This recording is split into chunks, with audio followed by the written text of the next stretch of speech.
મારું નાનપણનું સપનું હતું મોટો થાય ને પછી હું ગરીબોની મદદ કરીશ. મોટો થયા પછી ખબર પડી કે જેની મદદ કરવાની છે ગરીબ હું ખુદ.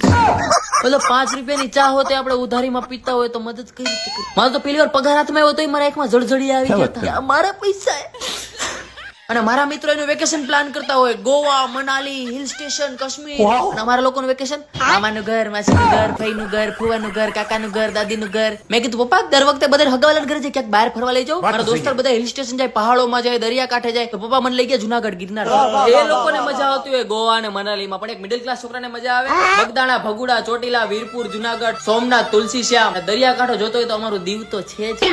હું છાટા પાણીની વાત નથી કરતો, ડીઝલ આવ. અમુક અમીર બાપ ની તમારા ક્લાસમાં શો ઓફ કરતા હતા અમારે તો એકચ્યુઅલી પર્સનલ રૂમ જોઈએ.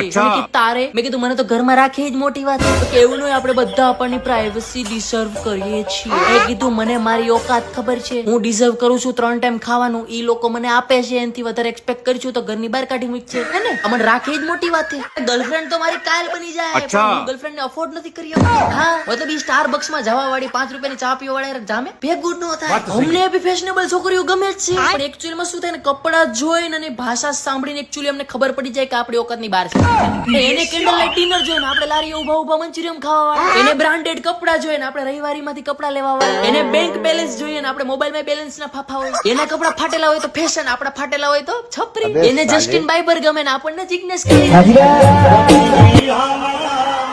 એને મૂવી નાઇટ માં જવું હોય ને આપણે પૈસાની ફાઇટ માં હોય. બધા મિડલ ક્લાસ છોકરાને ખબર છે જ્યારે આપણી ગર્લફ્રેન્ડ મૂવી જોવા જાય ત્યારે 200 + 400 મૂવી ની ટિકિટ ના આપણા મગજમાં કેલ્ક્યુલેટર ચાલુ જોઈએ. પછી આપણે ઇન્ટરનલ પડે ને તો આપણે ફાટતી હોય તો આમે દોઢી ના થાય. તમારે કઈ લેવું છે પોપકોર્ન ઓલે તરત ઓર્ડર કરે, ચીઝ પોપકોર્ન, સેન્ડવિચ ને કોકો કોલા. એટલે આપણા મગજમાં કેલ્ક્યુલેટર આવી જાય 250, 300 ને 400. મતલબ આપણી ફાટતી હોય, ફટે તો ફટે પણ નવા બી નો ઘટે. પછી આપણને પૂછે તારે કઈ નથી લેવું? ના મેં કીધું મારું મન નથી. મન નહીં, ખિસ્સામાં મની નથી. મતલબ કે સાચું જ કીધું હે.